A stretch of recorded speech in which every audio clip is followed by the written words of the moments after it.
أستغفر الله العظيم لي ولوالدي ولأصحاب الحقوق الواجبة علي ولجميع المسلمين والمسلمات والمؤمنين والمؤمنات الأحياء منهم والأموات.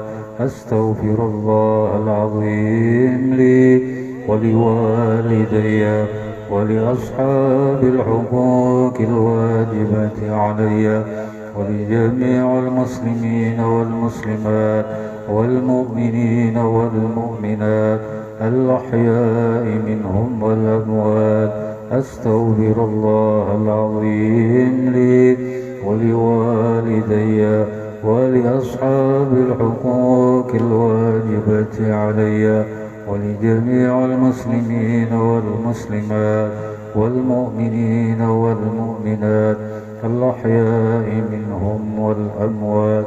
الفاتحة إلى حضرة سيدنا رسول الله محمد بن عبد الله وأنصار رسول الله والمهاجرين مع رسول الله، ثم إلى روح سيدنا المهاجر الله حمد بن عيسى، ثم إلى رأس الفقيه المقدم محمد بن علي وعلى حسن الفرعين، ثم إلى روح الحبيب علي بن محمد الشيخ والدنا ووالد أمهات وأمهات المسلمين أجمعين وحضرة النبي. الفاتحة.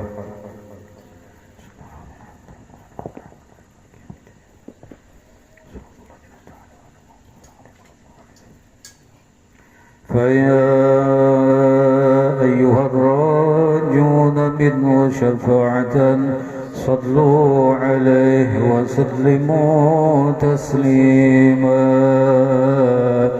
اللهم صل وسلم وبارك عليه وعلى آله. يا أيها المشتاقون إلى رؤية جماله صلوا عليه وسلموا تسليما.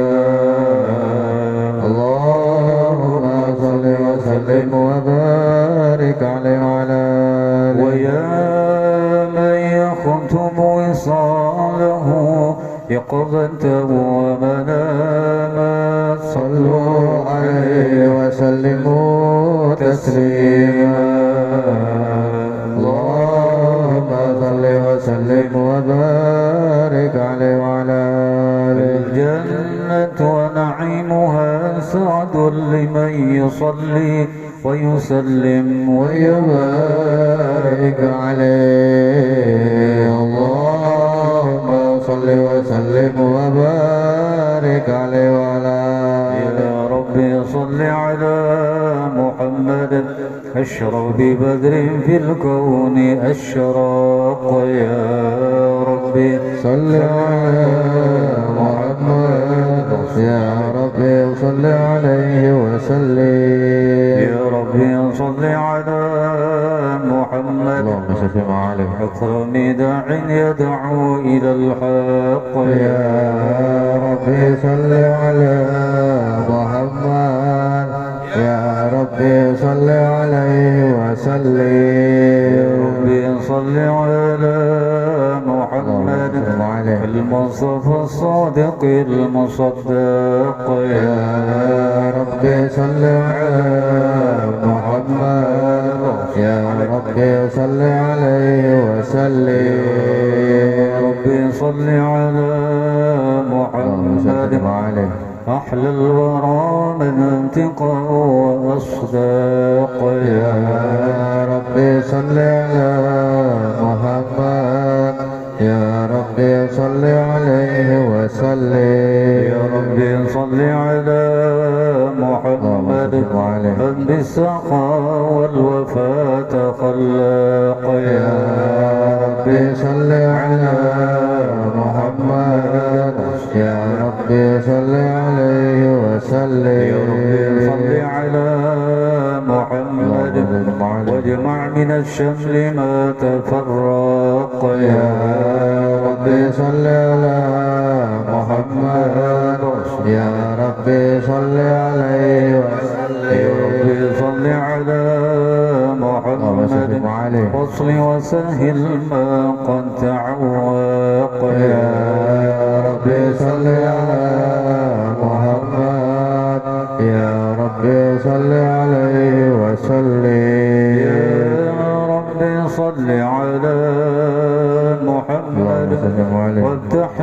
الخير كل مغلاق يا ربي صل على محمد يا ربي صل عليه وسلم يا ربي صل على محمد وآله ومن بالنبي تعلق يا ربي صل على محمد يا ربي صل عليه وسلم يا ربي صل على محمد وآله ومن للحبيب عشاق يا ربي صل على محمد يا ربي صل عليه وسلم يا ربي صل على محمد ومن بحبل النبي توثق يا ربي صل على محمد يا ربي صل عليه وسلم اللهم صل وسلم وبارك عليه وعلى آله. أعوذ بالله من الشيطان الرجيم.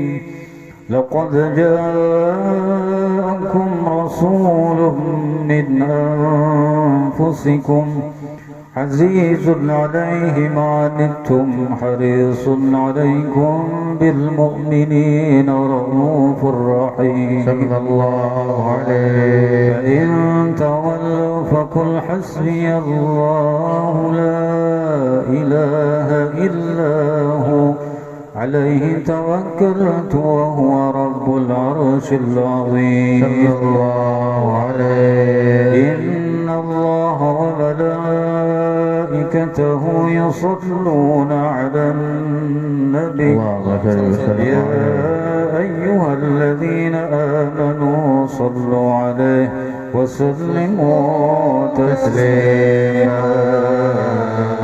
اللهم صل وسلم وبارك عليه وعلى آله. بسم الله الرحمن الرحيم. الحمد لله القوي سلطانه الوادي برهانه المبسوط في الوجود كرمه وإحسانه تعالى مجده وعظم شانه. خلق الخلق لحكمة وطرى عليها علمه وبسط له من فائد المنة ما جرت به في أقداره الكسمة ورسل إليهم أشرف خلقه وجل عبيده رحمة. تعلقت إرادة الأزلية بخلق هذا العبد المحبوب فانتشرت آثار شرفي في عوالم الشهادة والغيوب. فما جل هذا المن الذي تكرم به المنان وما أعظم هذا الفضل الذي برز من حضرة الإنسان. صورة كاملة ظهرت في هيكل محمود فتعثرت بوجودها أكناف الوجود وترزت كل العوالم بانتراز التكريم. اللهم صل وسلم رب الصلاة والتسليم على سيدنا ونبينا محمد الرؤوف الرحيم. اللهم صل وسلم وبارك عليه وعلى آله. لما أشكو غرامي نور الوجود طالما أشكو غرامي يا نور الوجود وأنادي يا يتياني يا معدن الجود وأنادي يا يتياني يا معدن الجود.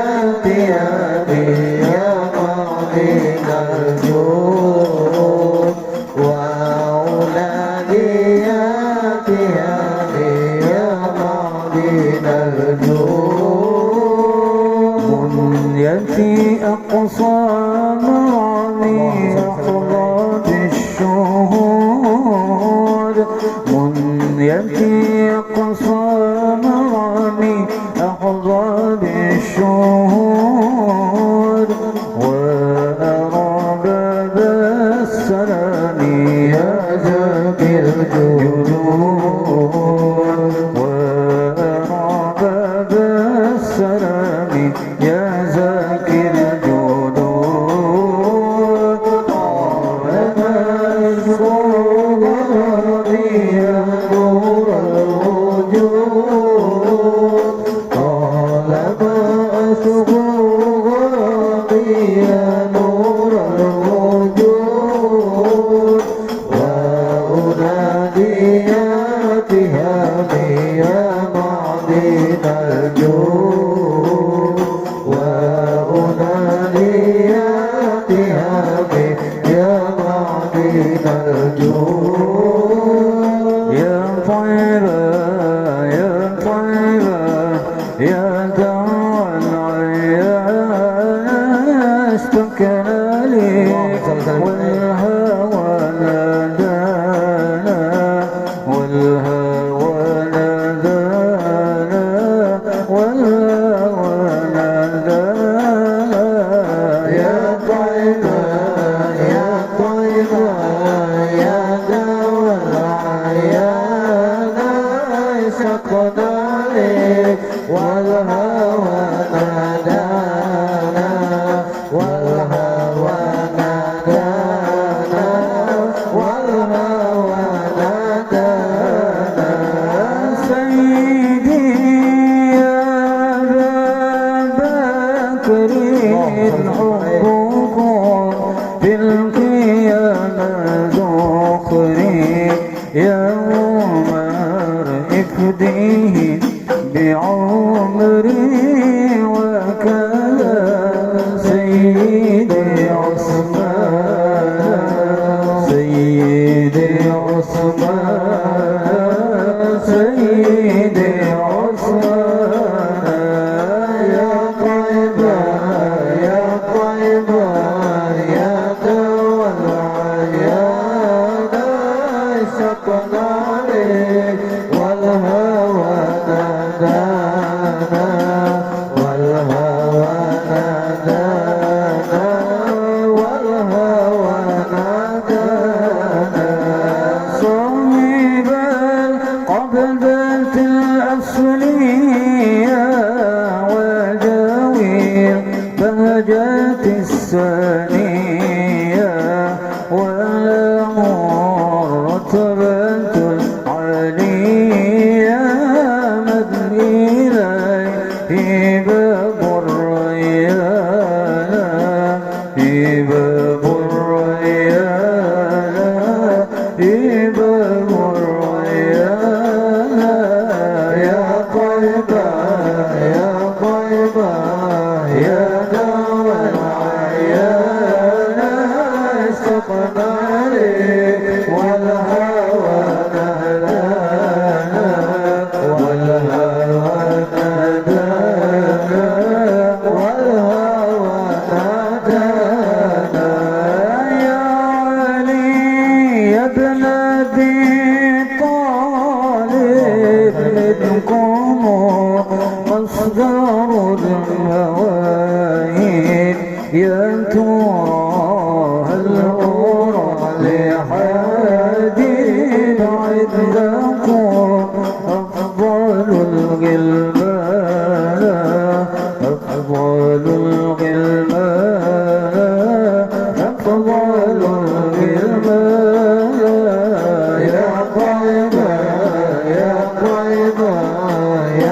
وسقنا لك والهوى هدانا والهوى هدانا والهوى هدانا يا الله يا عظيم أنت العظيم قد همنا أمر عظيم وكل آمين أمنا يهون باسمك يا عظيم يا الله يا عظيم أنت العظيم قد حملنا أمر عظيم وكل أمر همنا يهون باسمك يا عظيم حي قديم وجيد باق غني مجيد حي قديم وجيد باق غني مجيد عدل إله واحد بر رؤوف بالعالمين يا الله يا عظيم أنت العظيم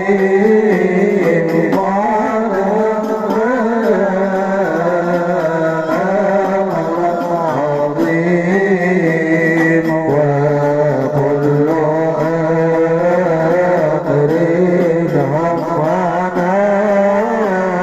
يهون باسمك يا عظيم وللذي يسير يا سلام بدنا صلاة الله سلام وللذي يسير يا سلام بدنا صلاة الله سلام يوم الجزاء أهلا سلام مما نخاف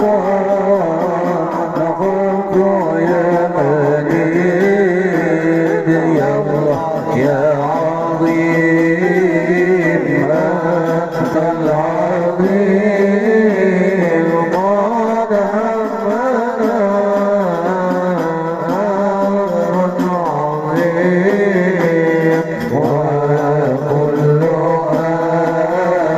أمر همنا يهون باسمك يا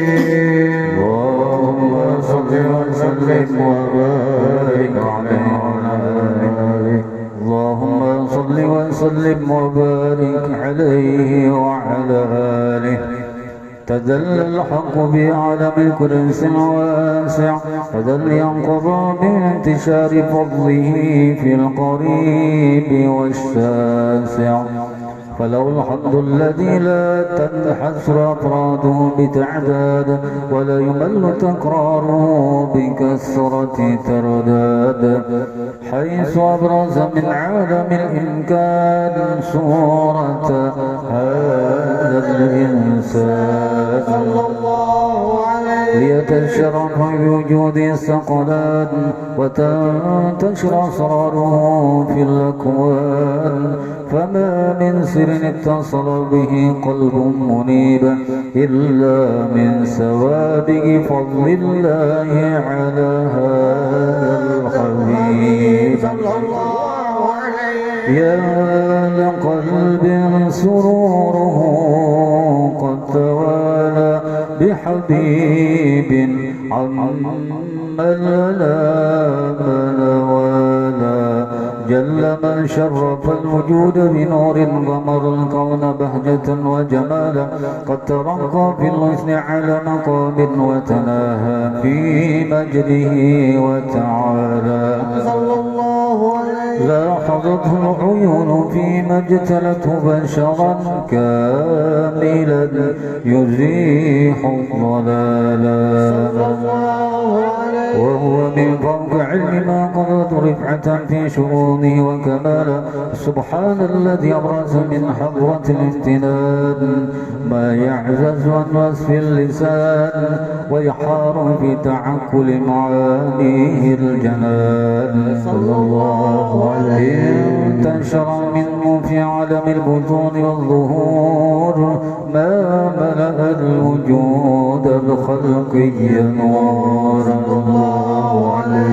فتبارك الله من إله كريم بشرتنا آياته بالذكر الحكيم ببشارة لقد جاءكم رسول من أنفسكم عزيز عليه ما عنتم حريص عليكم بالمؤمنين رؤوف رحيم فمن فادته هذه البشارة وتلقاها بقلب سليم فقد هدي إلى صراط مستقيم اللهم صل وسلم أشرف الصلاة والتسليم على سيدنا نبينا محمد الرؤوف الرحيم اللهم صل وسلم وبارك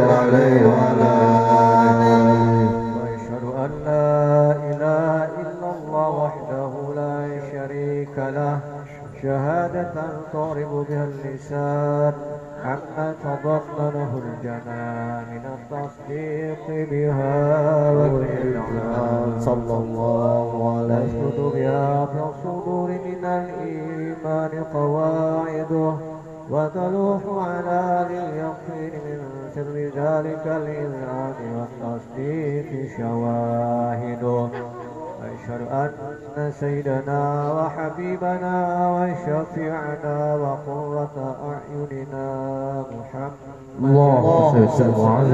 الصادق في قوله وفعله والمبلغ عن الله ما أمره بتبليغه لخلقه من فرضه ونفله صلى الله عليه أرسله الله للعالمين بشيرا ونذيرا فبلغ الرسالة وأدى الأمانة وهدى الله به من الأمة بشرا كثيرا صلى الله عليه وكان في ظلمة الجهل للمستبصرين سراجا وقمرا منيرا فما أعظمها من منة تكرم الله بها على البشر وما أوسعها من نعمة انتشر سرها في البحر والبر اللهم صل وسلم بأجل الصلوات وأجمعها وأزكى التحيات وأوسعها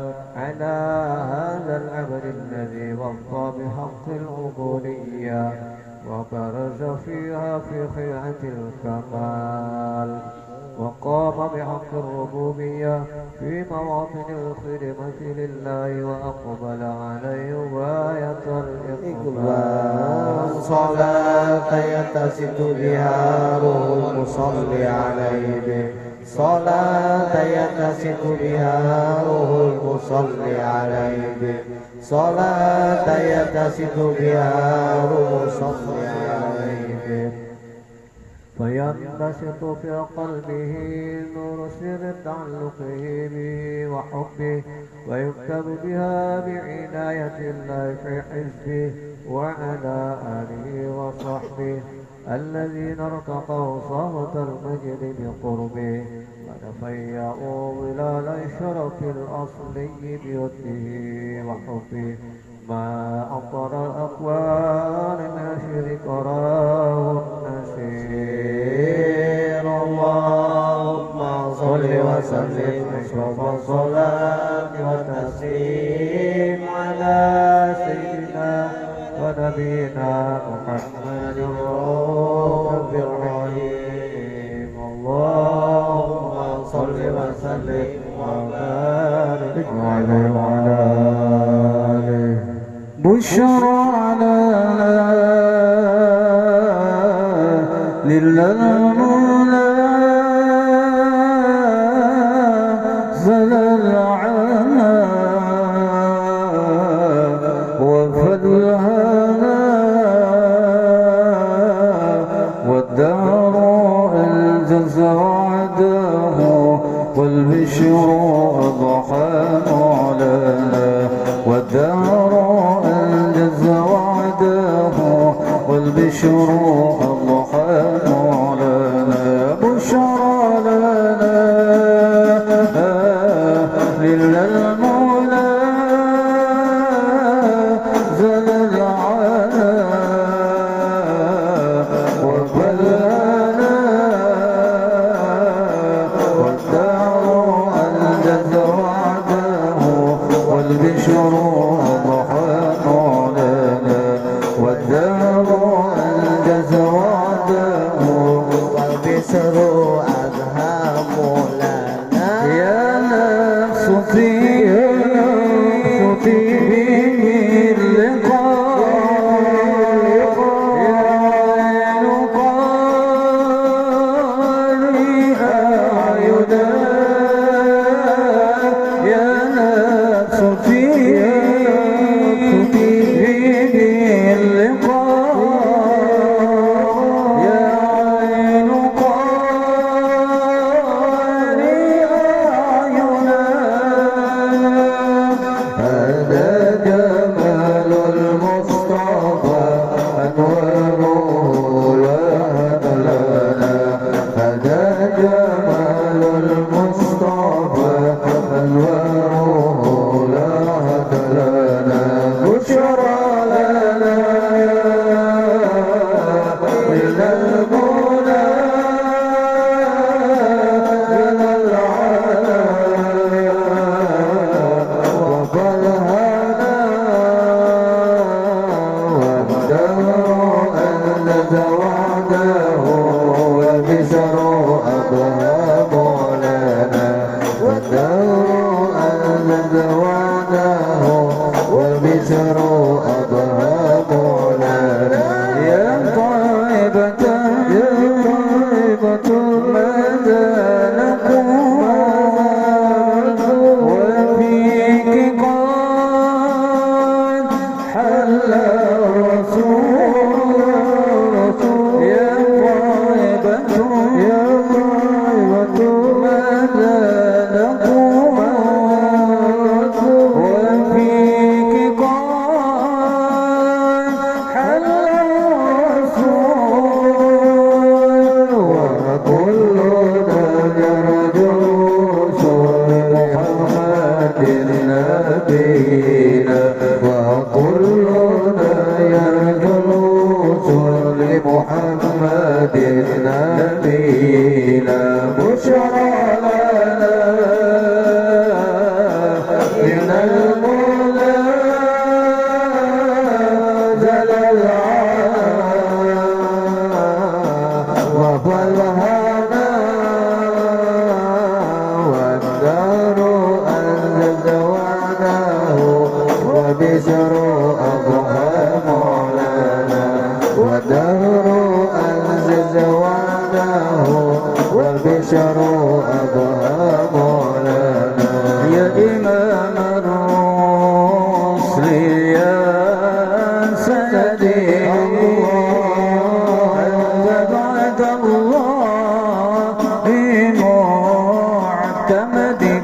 بدنياي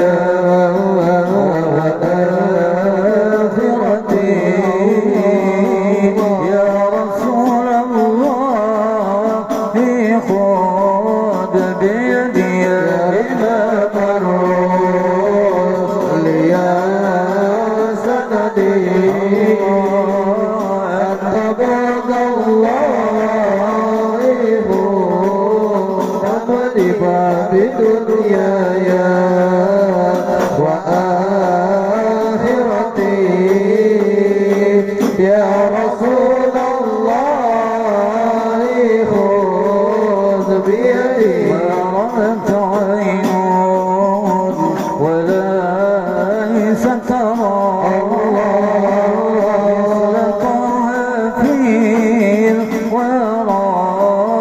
بشر خير من فرقا سرى أسرى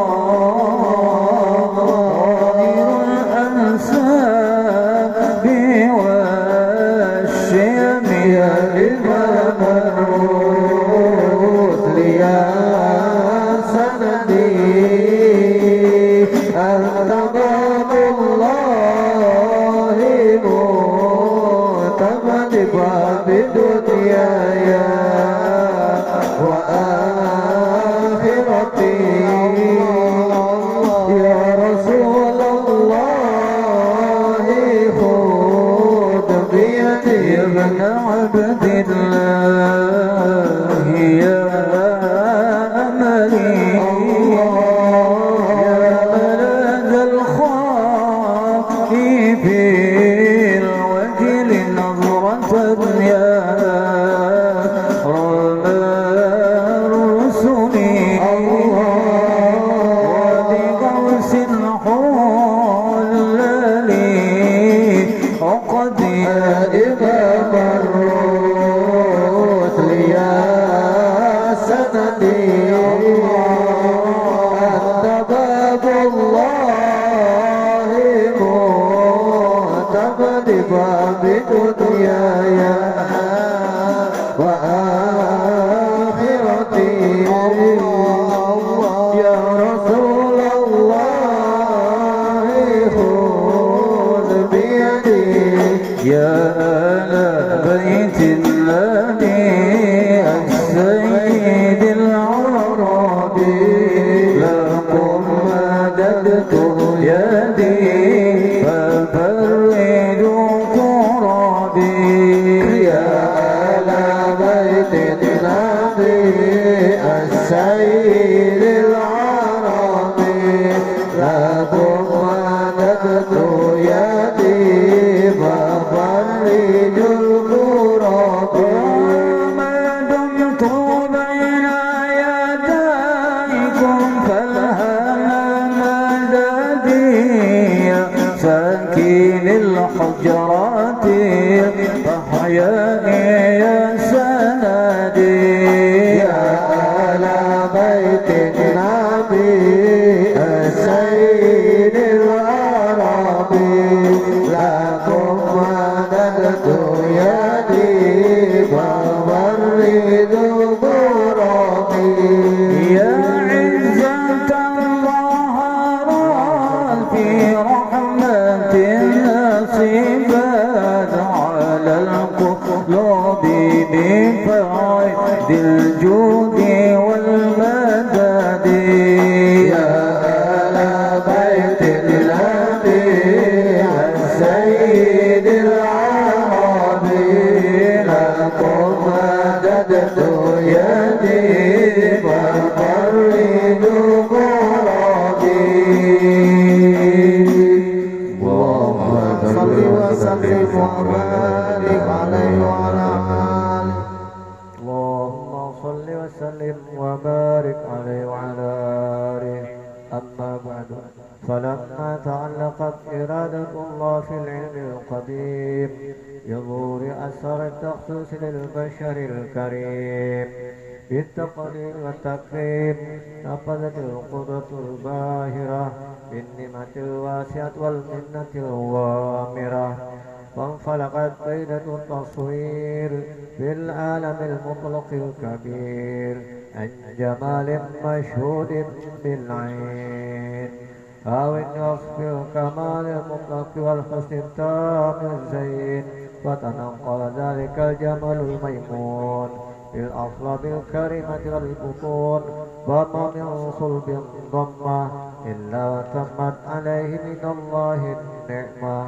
وهو القمر التام الذي يتنقل في بروجه يتشرف به موطن استقراره وموضع خروجه وقد قضت الأقدار الأزلية بما قدت وأظهرت من سر هذا النور ما أظهرت وخصصت بمن خصصت وكان مستقره في الأصلاب الفاخرة والأرحم الشريفة الطاهرة حتى برز في عالم شهادة بشرا لك البشر ونورا حير الأفكار ظهوره وبهر فتعلقت إمة الراقم بهذه الحروف بأن يرقم في هذا القرطاس ما هو لديه من عجائب ذلك النور معروف وإن كانت الألسن لا تفي بعرش من شر أوصاف ذلك الموصوف تشويقا للسامعين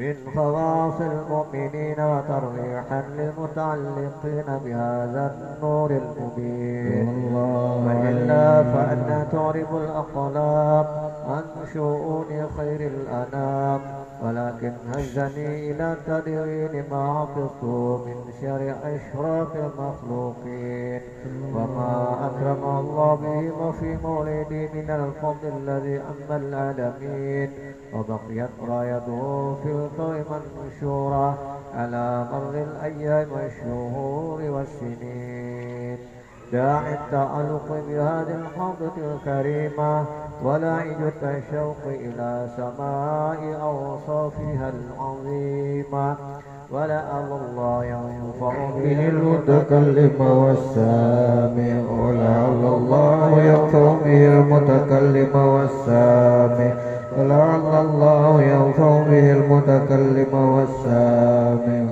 ويدخلان في شفاعة هذا النبي الشافع ويتروحان بروح ذلك النعيم اللهم صل وسلم أشرف الصلاة والتسليم على سيدنا ونبينا محمد الرؤوف الرحيم اللهم صل وسلم وبارك عليه وعلى آله ومنزلقت به هذه الدرة المكنونة والجوهرة المصونة والكون كله يصبح ويمسي في سرور وابتهاج صلى الله عليه قرب النور يشرق هذا السراج والعيون متشرفة إلى بروج متسابقة إلى التقاط جواهر كنوز وكل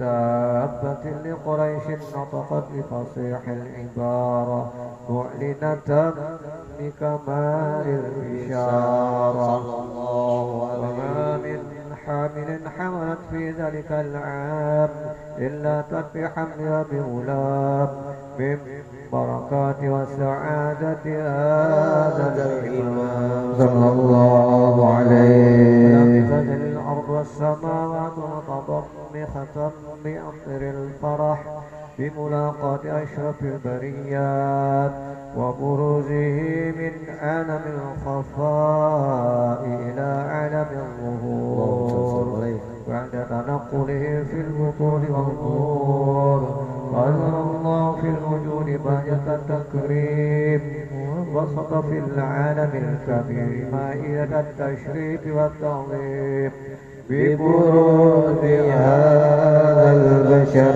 الكريم اللهم صل وسلم أشرف الصلاة وتسليم على سيدنا ونبينا محمد الرؤوف الرحيم اللهم صل وسلم وبارك عليه وعلى آله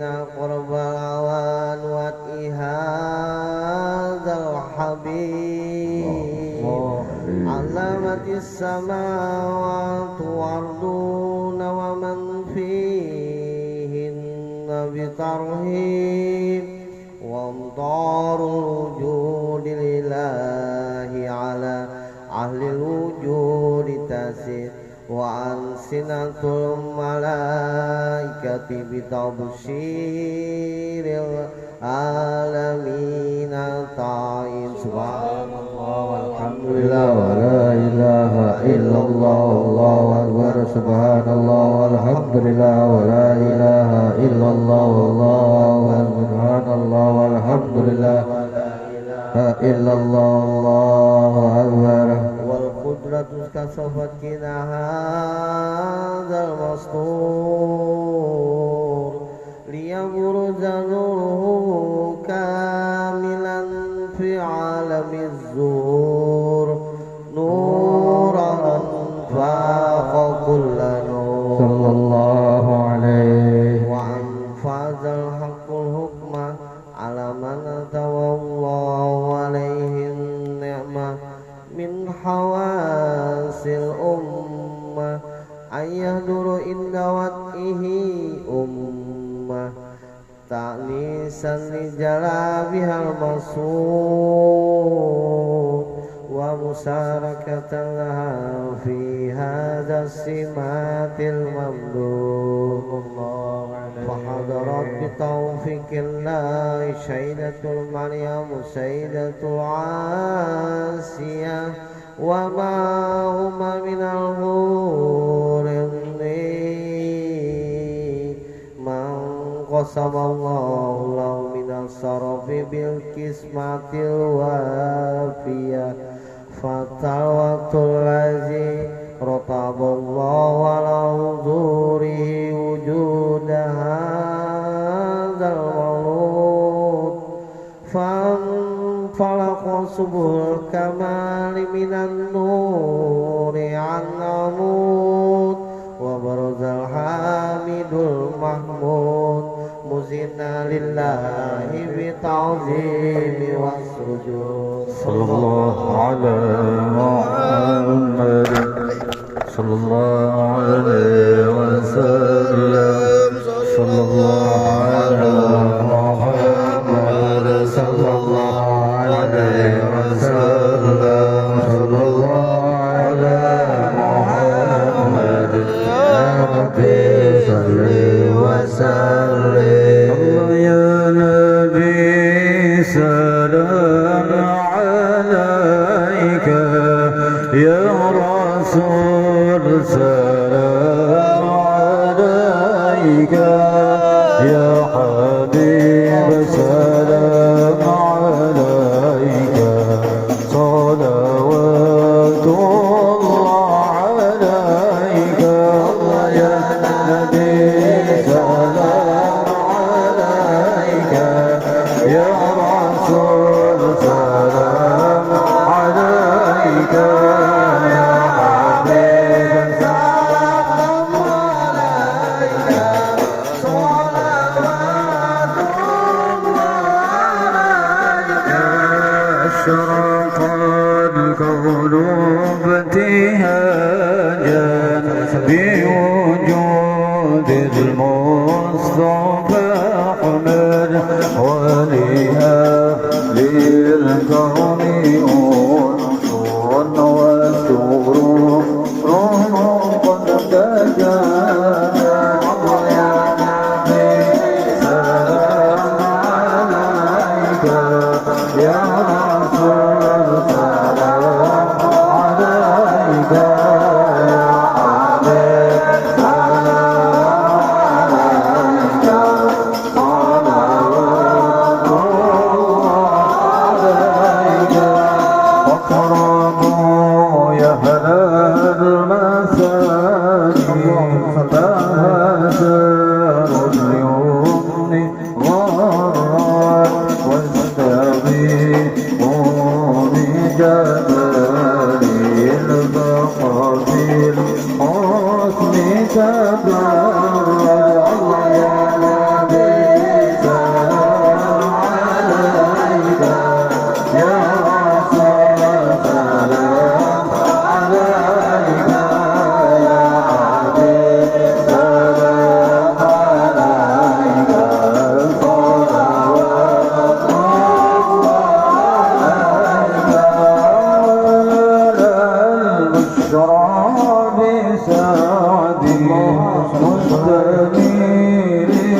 سيدنا حيث دينا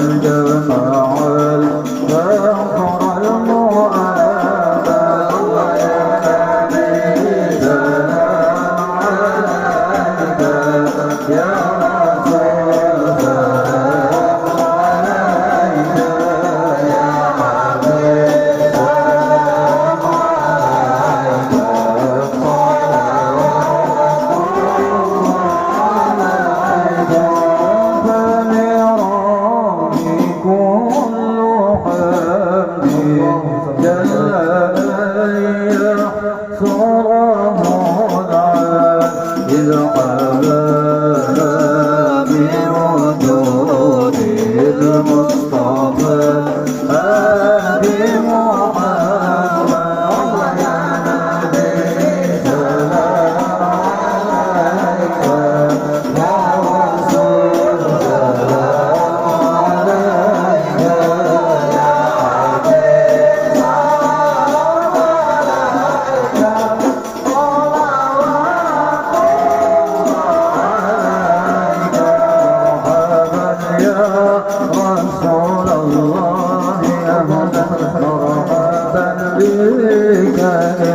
عليك نسعد مرحبا مرحبا يا نور عيني مرحبا مرحبا يا حسيني مرحبا وبجاهي يا إلهي مرحبا جود وبلغ كل مقصد مرحبا مرحبا يا نور عيني مرحبا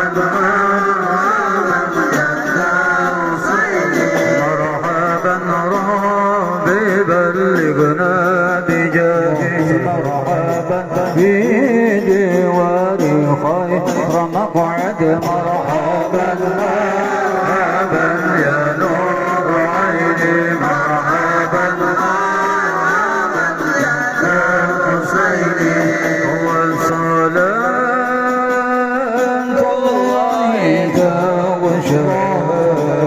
وشرف الرسل محمد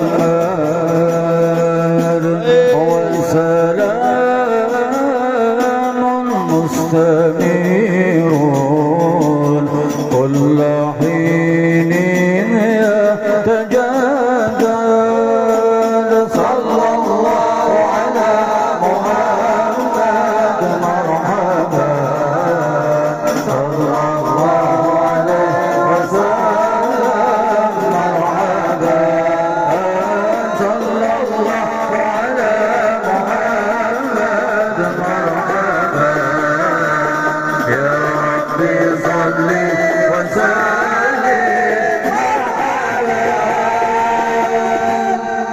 اللهم صل وسلم وبارك عليه وعلى آله اللهم صل وسلم وبارك عليه وعلى آله ولقد اتصف صلى الله عليه وسلم بمحاسن الأخلاق بما تضيق عن كتابته فنون الأوراق كان حبيبنا صلى الله عليه وسلم أحسن الناس خلقا وخلقا وأولهم إلى مكان من الأخلاق سبقا وأوسعهم بالمؤمنين حلما ورفقا رؤوفا لا يقول ولا يفعل إلا معروفا له الخلق زل واللفظ المحتوي على معنى الجزل إذا دعاه المسكين وأجابه إجابة معجلة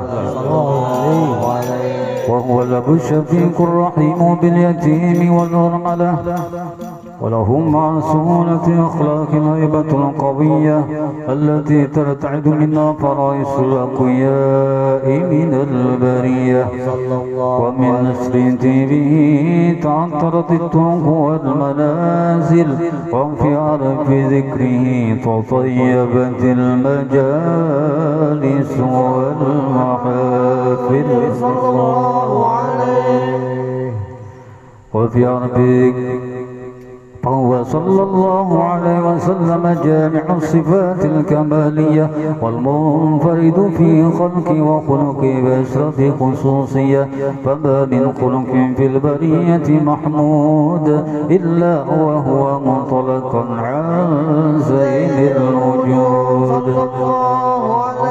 أجملت في وصف الحبيب وشانه وله العلا في مجره ومكانه، أوصاف عز قد على مجدها خرجت على نجم السها بعنانه،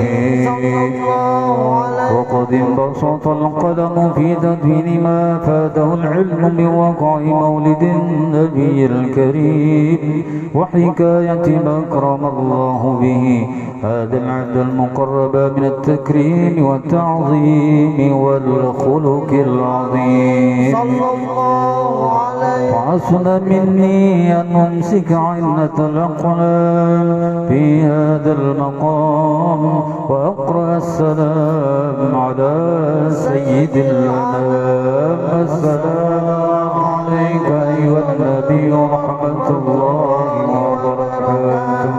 السلام عليك أيها النبي ورحمة الله وبركاته.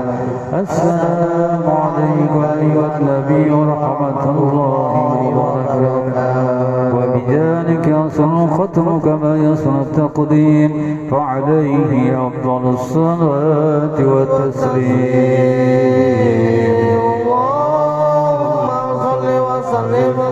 الصلاة والتسليم على سيدنا ونبينا محمد الرؤوف الرحيم. اللهم صل وسلم وبارك عليه وعلى آله يا نبينا الهادي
عسى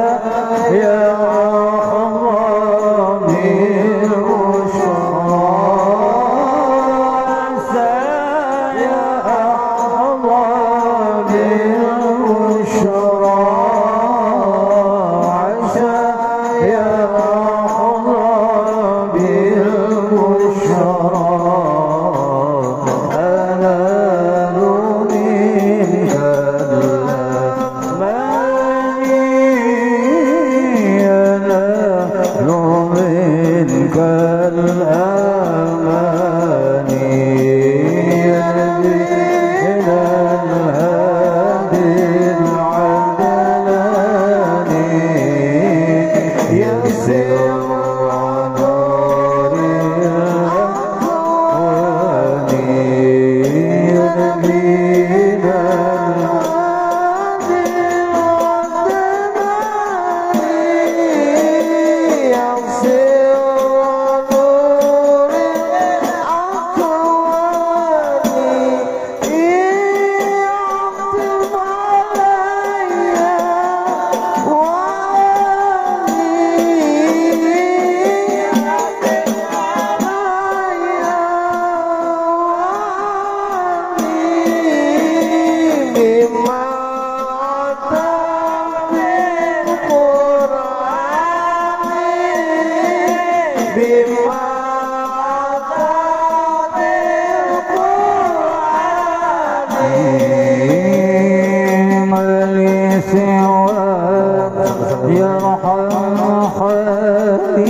والشفاعة بركة الفاتحة. أعوذ بالله من الشيطان الرجيم.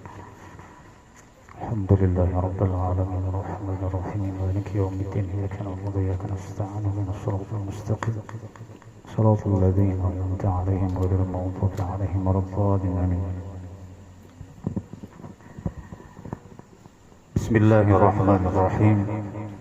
الحمد لله رب العالمين والصلاة والسلام على أشرف الأنبياء والمرسلين سيدنا وحبيبنا وشفيعنا ومولانا محمد وعلى آله وصحبه أجمعين. سبحانك لا علم لنا إلا ما علمتنا إنك أنت العليم الحكيم. ولا حول ولا قوة إلا بالله العلي العظيم. رب اشرح لي صدري ويسر لي أمري واحلل عقدة من لساني يفقهوا قولي ونفعنا به وبعلومه في الدارين آمين. أما بعد. Al-Fasl al-Ashiru fi Zikril Maut. Fasal yang terakhir, fasal bab masalah yang ke-10 tentang masalah Zikril Maut. Apa Zikril Maut malah? Zikrul Maut, zikro itu, zikir itu mengingat. Kalau maut itu mati, jadi mengingat mati. Fa'idza ja'a ajaluhum la yastakhiruna sa'ata wa la yastaqdimun. Kullu nafsin dha'iqatul maut. Setiap ini macam-macam, ada yang mati. Setiap pasnya tafsirnya itu setiap yang bernyawa ataupun garis miring, setiap yang hidup itu pasti mati. Setiap yang hidup pasti mati. Rumput hidup mati, iwak hidup mati, manusia hidup mati. Setiap yang hidup itu pasti merasai namanya mati. Kada kawa hidup setarusan, amun pian hidup setarusan tuh kada nyaman. Coba bayangkan dia biar dari pagi, malam, subuh, pulang hidup aja nang di dalam selawar tuh. Bangun terus kada kematian, kada nyaman ya, kada nyaman.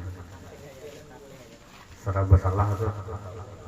Berarti nyaman dasar bujur. Binanya hidup pasti merasai yang namanya mati. Idza ja'a ajaluhum la yastakhiruna sa'ata wa la yastaqdimun. Janji Allah itu apabila datang ajal kita, ajal Allah kada mungkin terlambat, kada mungkin terdahulu, sesuai dengan takdir qada yang ditentukan oleh Allah. Apabila Tuhan kita nih ujar Allah, rezekinya tuh harus makan roti majelis dulu sebuting, batu hanyar meninggal.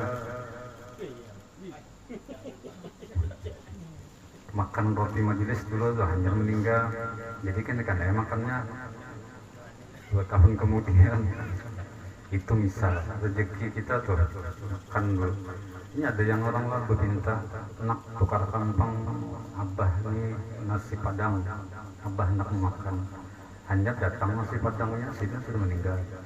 Berarti kada sampai itu rezeki yang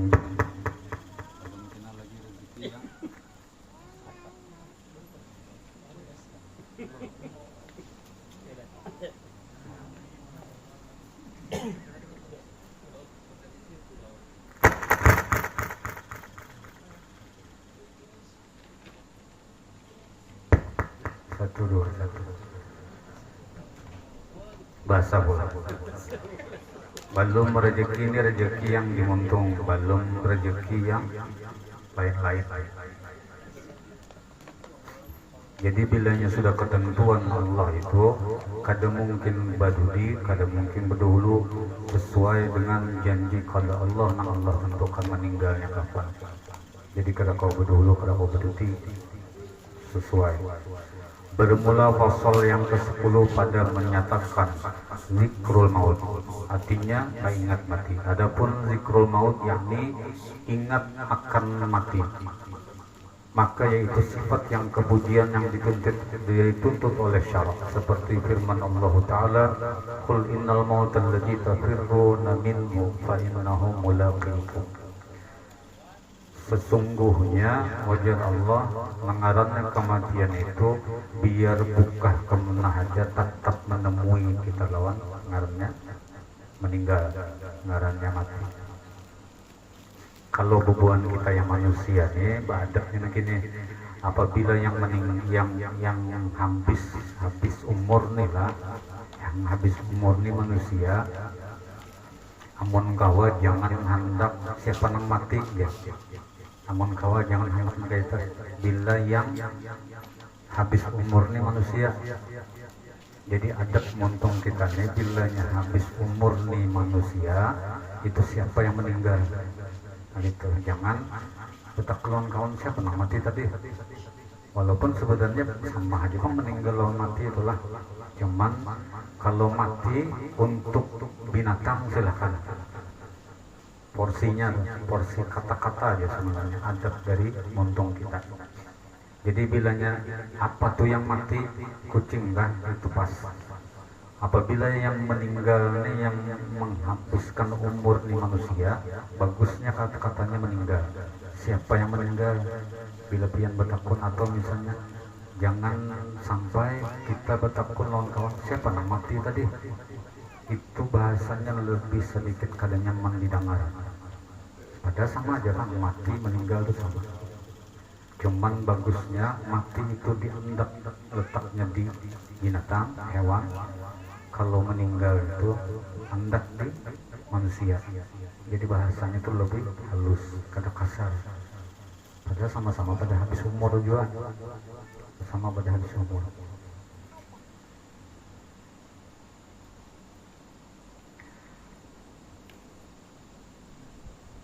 Aksiru dzikra hadhihi min ladzat fa innahu ma dzakra ahadun fi dzikri min al-'aish illa wasi'ahu wala bisatin illa dayyiqah. Ujar Rasulullah sallallahu alaihi wasallam, banyak mengingat ngarannya hadimil ladzat. Hadimil ladzat itu maksudnya sesuatu yang maulah gugur runtuh nafsu. Kenikmatan itu rasa runtuh, apa itu? Kada lain kada bukan kecuali mati ataupun meninggal. Apabila orang itu ketujuh mengingat ngarannya meninggal, nyata dia apa semua melemahkan nafsu kita.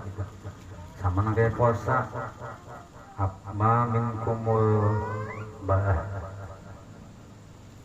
falyatajawaz. Apalagi starusan hadis.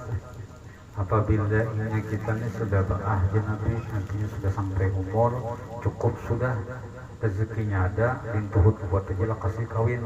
Tapi bilanya belum ada lagi syarat yang cukup tadi, banyak di puasa. Puasa itu salah satu aja menekan nafsu. Mengingat mati, mengingat meninggal ini salah satu daripada menekan nafsu. Nang pina berencana berlebihan behimat tadi. Rencana manusia ini nang berlebihan, yang berlebih-lebih, nang behimat lebihnya itu dikekangkan oleh dengan ngarannya selalu ingat dengan meninggal, mengingat dengan kata mati tadi. Kemudian bubuan pian pasti pernah rancak mendengar orang alim itu berpikir mutu qablaan tamutu, kayak itu kah? Matikan diri kalian sebelum diri kita ini dimatikan oleh Allah. Itu pahamlah dia artinya. Bukan menyuruh bunuh diri lah. Jadi karena berarti ini dalil bunuh diri ya boleh. Mati dulu sebelum takdir ditentukan kada. Mutu qablan tamutu itu maksudnya dalam hati dia, dalam hati kita hilangkan rasa diri. Rasa diri itu apa? Yang kemarin rasa aku, segalanya bunda, segalanya aku, nang begawi aku, nang kulihi duit aku, nang jagau aku, nang sugih aku, nang bungas aku, nang kuasa aku, nang kuat aku. Akunya hilang, bagian berganti yang kuat Allah, yang maulah sugih Allah, nang maulah kita gagah Allah, nang maulah kita tampan Allah, nang maulah kita banyak rezeki Allah, nang maulah kita ini itu Allah. Jadi akunya itu berganti lawan Allah. Itu ngarannya mematikan diri sebelum Allah mematikan kita. Sebelum dimatikan Allah, diri itu mati berdahulu, maksudnya gitu. Meniadakan akunya tadi. Itu pahaman yang paling umum sudah.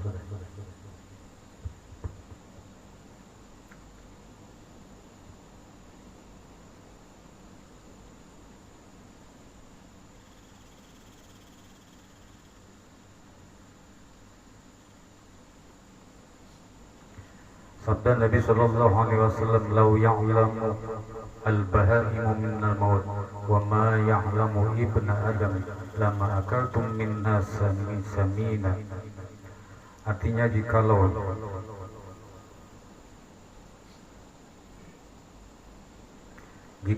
mengetahui oleh binatang daripada yang namanya meninggal ataupun maut, seperti mengetahui akan dia oleh anak Adam, niscaya ia tiada memakan kamu daripadanya akan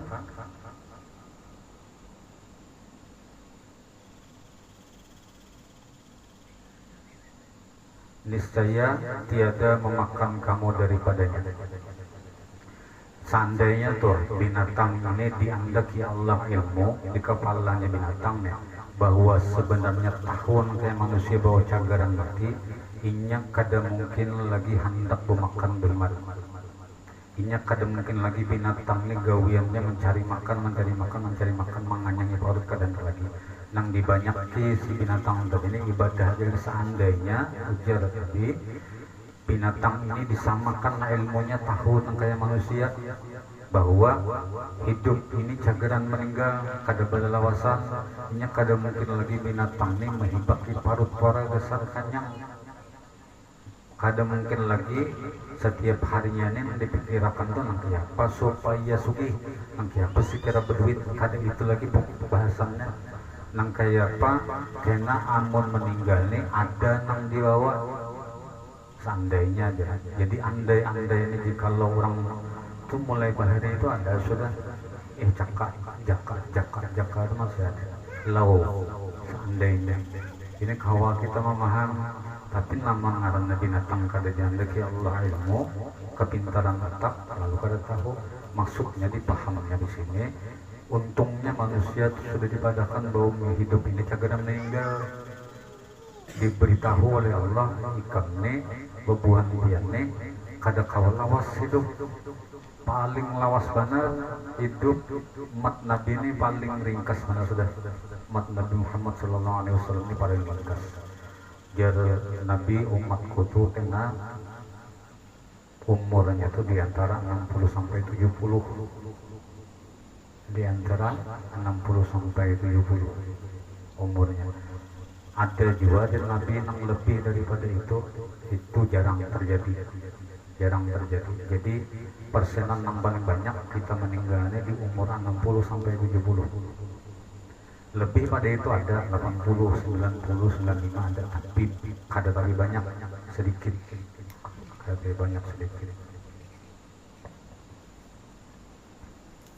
Kalau Nabi kita aja umurnya 63 tahun.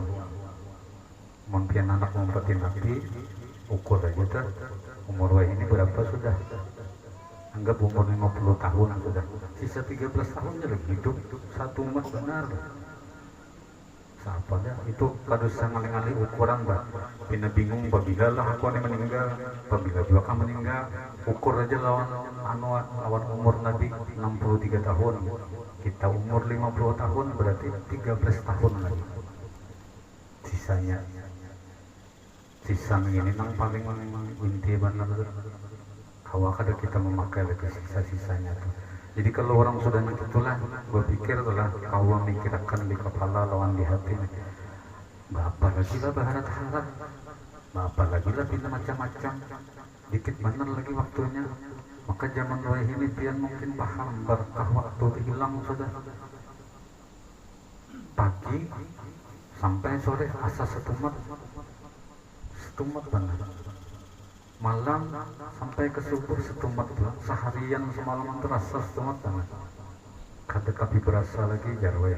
Itu berkah waktu kita tuh sudah mulai hilang. Setahun kada merasa, 2 tahun kada merasa. Jadi tadi patokan kita kan usah jauh-jauh umur kita 70 tahun aja.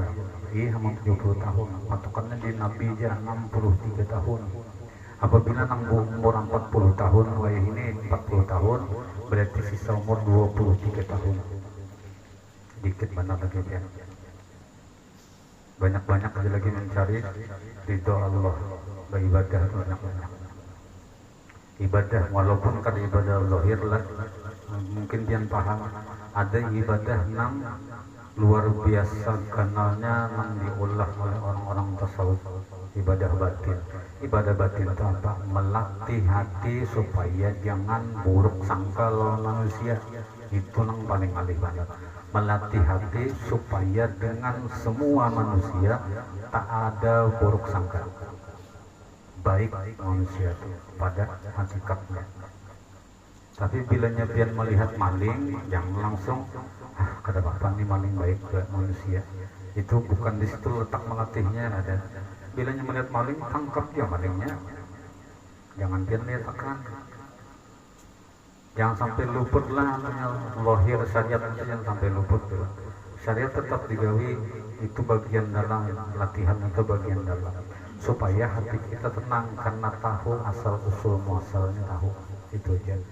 Jangan yang salah gunakan, jangan disembalikkan, jangan ilmu di dalam andak di luar, yang di luar andak di dalam itu ke depan. Apabila yang di luar andak di luar, atau bila ilmu ini bahasannya di dalam andak di dalam, bungkus rapi-rapi di dalam, bungkus rapi-rapi. Apabila ada orang yang pina menguji, biarnya bisa juga tasawuf, biarnya bisa juga tahu ilmu tauhid. Bila pina kelihatan ada manusia yang menguji, berenai bungkus pembian dosa dilawani gitu. Jangan terpancing. Biar jadi sambat orang bungul daripada disambat orang pintar tapi kita bungul. Mending kita disambat orang bungul.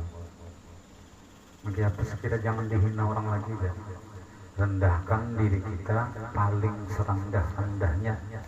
Kada usah lagi pina meninggi, kada mungkin lagi manusia yang menghina kita, karena kita sudah paling hina di antara manusia yang lain. Jadi ketika dihina orang, kadang ada jadi napalapis. Kita sudah hina badahulu dalam hati lah, sudah hina badahulu diri kita daripada orang lain. Pandangan ke orang lain kemarin pun aku menyatakan benar. Latih terus tuh memandang orang Tuhan siapa dalam hatinya, memandang anak-anak siapa dalam hatinya, memandang orang yang lebih pintar dari kita, lebih alim dari kita, siapa pandangan hati kita, memandang orang yang kurang pintar daripada kita, siapa pandangan hati kita, memandang orang yang penuh maksiat, kita lihat siapa pandangan hati kita, menyembatinya kan atau apa. Itu ada sudahlah pandangan hati kita lawan manusia-manusia macam-macam dari.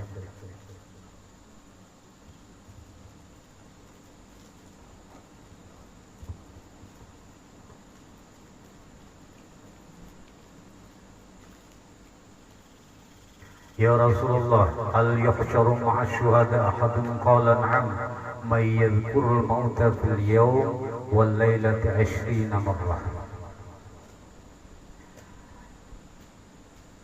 Fatimah ini bertakun, ya Rasulullah, hai Rasulullah, hal yuhsyaru ma'as syuhada,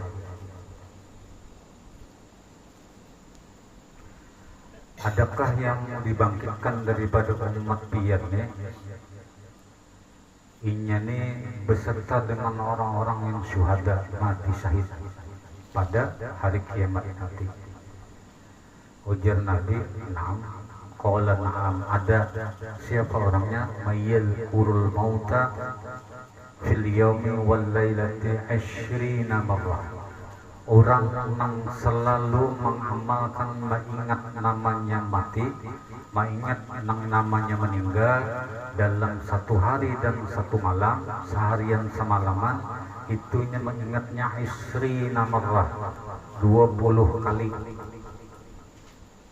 Mengingat mati tadi itu 20 kali.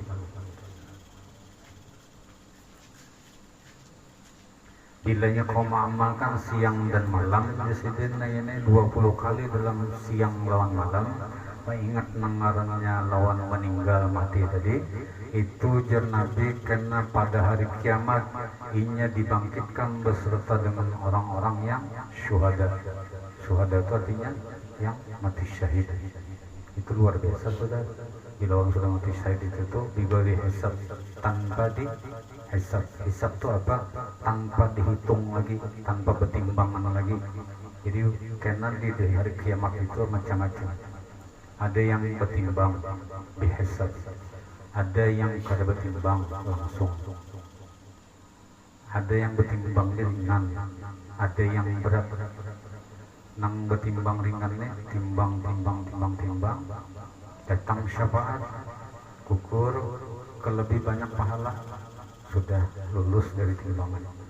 Ada yang timbang datang sekong menagih kebaikan, ambil berkurang pulang, hendaknya kejahatan maksud kita bertambah pulang.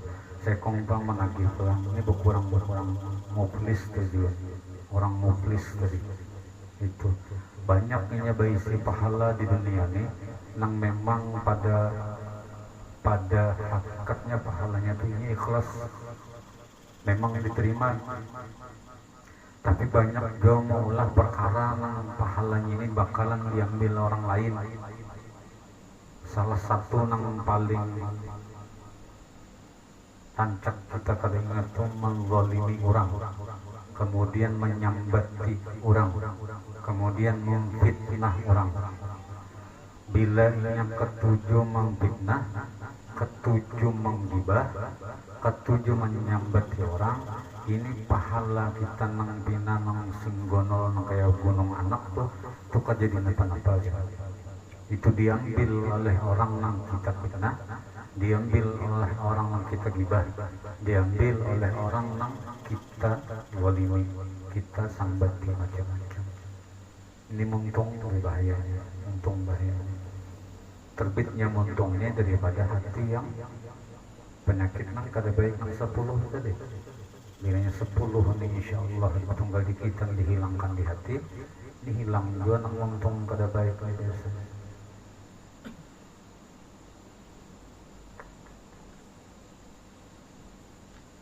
Jadi bilanya hendak meninggal, kemudian kena hari kiamat itu tuh beserta orang-orang syahid rancaki melihat mengarangnya meninggal mati.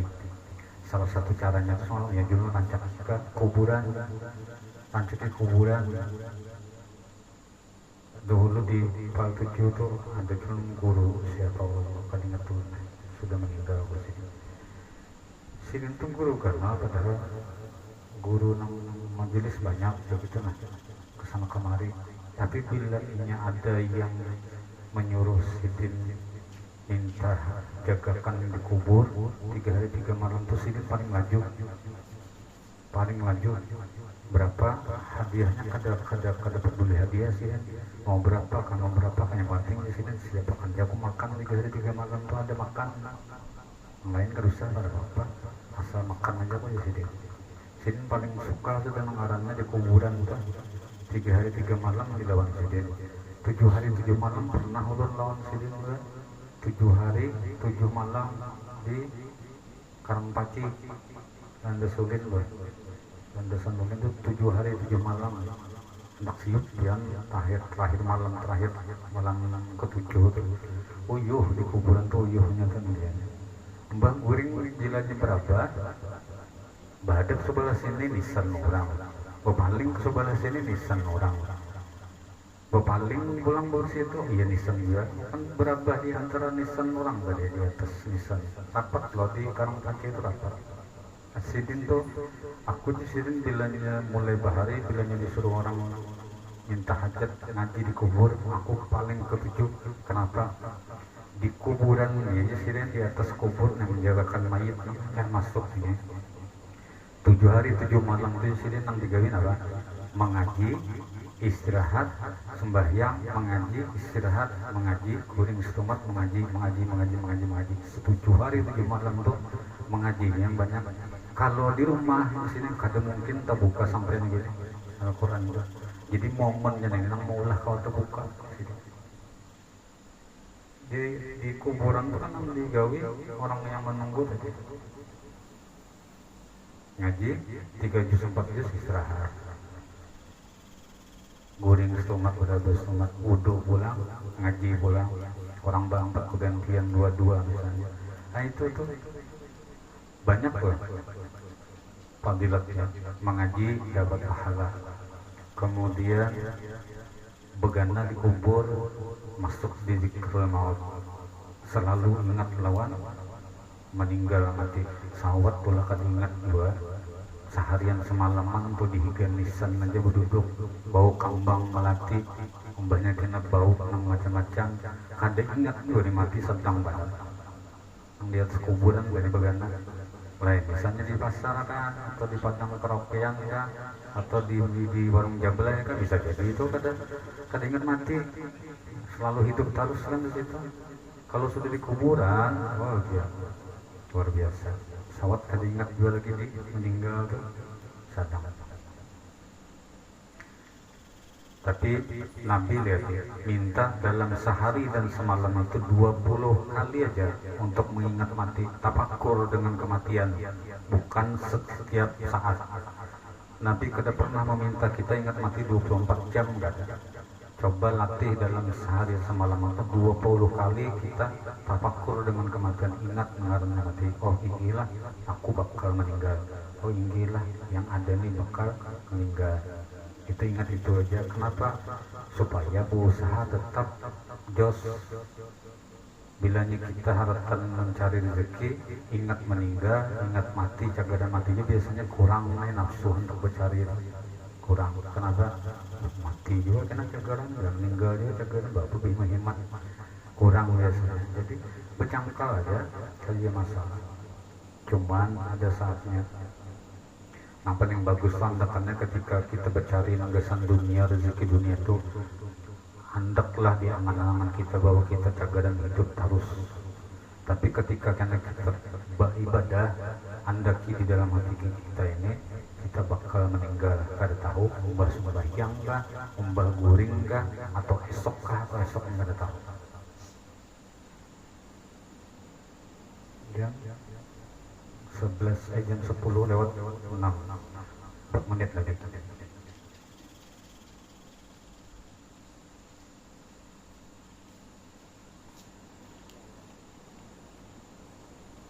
Sabda Nabi Sallallahu Alaihi Wasallam, kafa bil mauti wa'idhah. Artinya cukuplah dengan namanya itu, dengan namanya meninggal ataupun mati itu, wa'idhah, itu sebagai pengajaran bagi diri kita. Apabila orang ketujuh selalu ingat mati, itu pengajaran, maksudnya biar dengan siapa aja biar cangkalnya di dunia, biar siapa aja suksesnya orang dunia, biar siapa aja ujian yang paling berat di dunia, pada akhirnya kita semua ini pasti meninggal. Pada akhirnya pasti meninggal. Hukumnya pastilah, bukan kada hukum pasti. Hukum pasti nih, kalau mencalon bisa jadi naik atau kada. Mencalon untuk jadi pembakal misalnya, calonnya kada mesti itu nak sikungnya bisa naik jadi pembakal. Pasti ada salah satunya aja yang naik, kada mungkin dia datang jadi pembakal. Ini kada pasti mau ilmunya turun mulai rumah nih, pastilah selamat sampai ke pasar. Itu hukum kada pasti juga, karena kada tahu.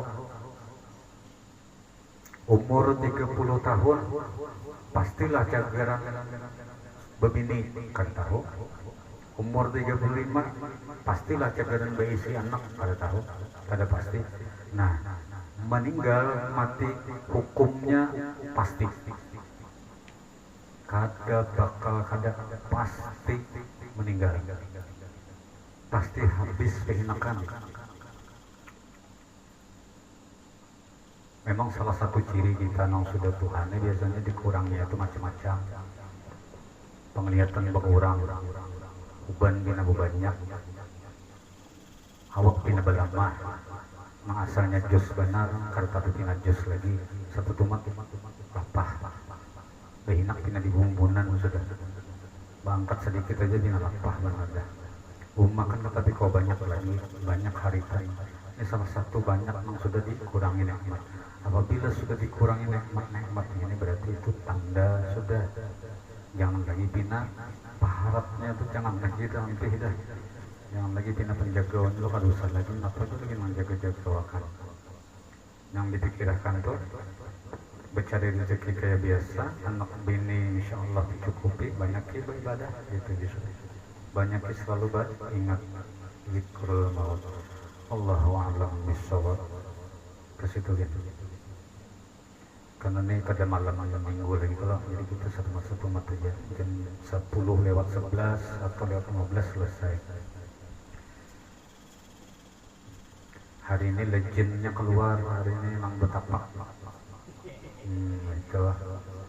itu tuh kenapa nah jadi sampai bisa kayak itu jadinya karena cangkal makanya apa aja bilanya masih selama kita mengharap mintalah misalnya bercatok nih bilanya mengharap masih di maulidan rutinan setiap minggu lambat misalnya dia hendak yang vlognya itu buka YouTube, buka ini, coba catukan lambat, coba catukan cepat, jangan hendak tepatku dicatukan lambat. Selalu hendak belajar, itu biasanya lakas tuh bisa gitu. Variasi itu kan ada tangan jangan rekan share hanya lihat di YouTube pun gimana share hanya karena variasi catukan tuh timbul bisa aja.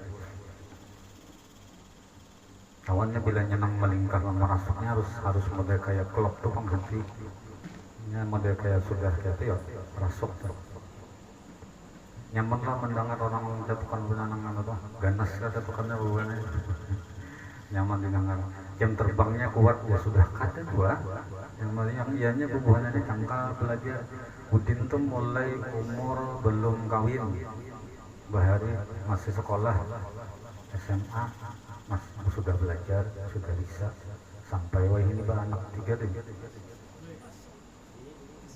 Anak 3 lagi lah. Ini si Kong. Kan si Dedi ini bahari belajar darbuk tuh, belajar lawan gurunya misalnya belajar di dasar. Ini main variasinya tuh melihat beliau ini belajar banyak di YouTube. Nah melihat belajar ketapung sorangan di rumah kada peduli orang akhirnya dasar dari cangkalnya deh jadi variasi catukannya apa segala itu tenaganya juga merdeka diri lah melihatnya udah luar biasa lah aja kada juga itu memang keakhiran itu sebenarnya kayak itu ya nah. Tapi yang pengaruh, ulun maaf aja meminta adalah dasar pengaruh. Ketika nang mencatuk nih semangatnya luar biasa itu membawa pengaruh lawan penyairan. Penyairannya mau ketemu, mau kayak harus semangat begitu nah. Itu pengaruh luar biasa.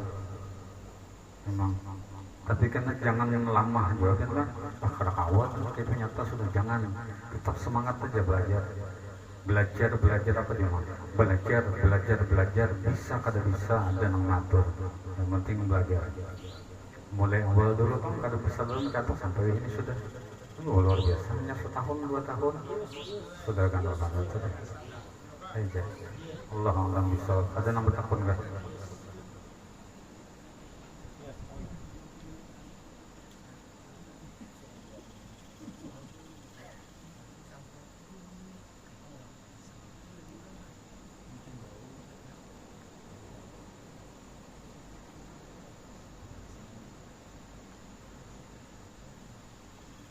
Jadi majelis kita ini dibulikakan ke malam Senin kayak bahari lah ke berbulik ke malam Senin kayak bahari insya Allah mudah-mudahan kada berubah lagi gitu di setiap malam Senin. Kenapa jadi hendak setiap malam Senin? Supaya malam Minggu ada juga hubungan yang hendak berjalan lawan keluarga lawan anak bini misalnya jadi ada juga ketemu malam Minggu karena serba salah hendak malam Minggu lawan anak bini ya tapi ada majelis sekali nyaman. Nah jadi ulun pisahkan sudah karena dunia pun dijalani ada hak juga pian membawa anak bini senang-senang bahagia, akhirat tetap dituntut. Jadi anak di malam Senin aja sudah pulang boleh gitu. Jadi masalah. Yang penting harus saja belajar. Itu aja rencana niatnya itu gitu. Kasihan berapa tahun sudah malam minggu, malam minggu ngalim lah. Ini bagus lah gitu kan, ada yang berpadah bujur gitu lah. Kawal lah kayak ini, kenapa apa?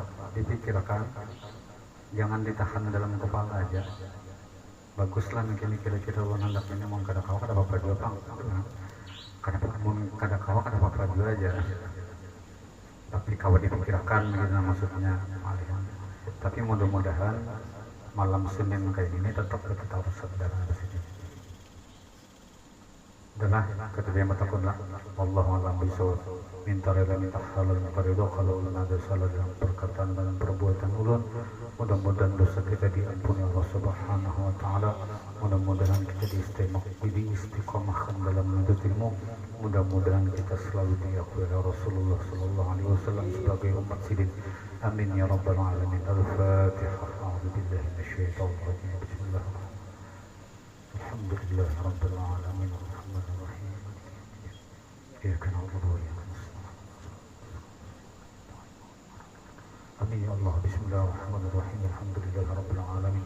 Allahumma shalli wa sallim wa barik ala sayyidina wa nabiyyina Muhammad wa ala alihi wa sahbihi ajma'in. اللهم صح جسدنا ونور قلوبنا. اللهم صح جسدنا ونور قلوبنا. اللهم صح جسدنا ونور قلوبنا برحمتك يا ارحم الراحمين. ربنا آتنا في الدنيا حسنة وفي الآخرة حسنة وقنا عذاب النار. وصلى الله على سيدنا ونبينا محمد وعلى آله وصحبه وسلم. سبحان ربك رب العزة عما يصفون وسلام على المرسلين.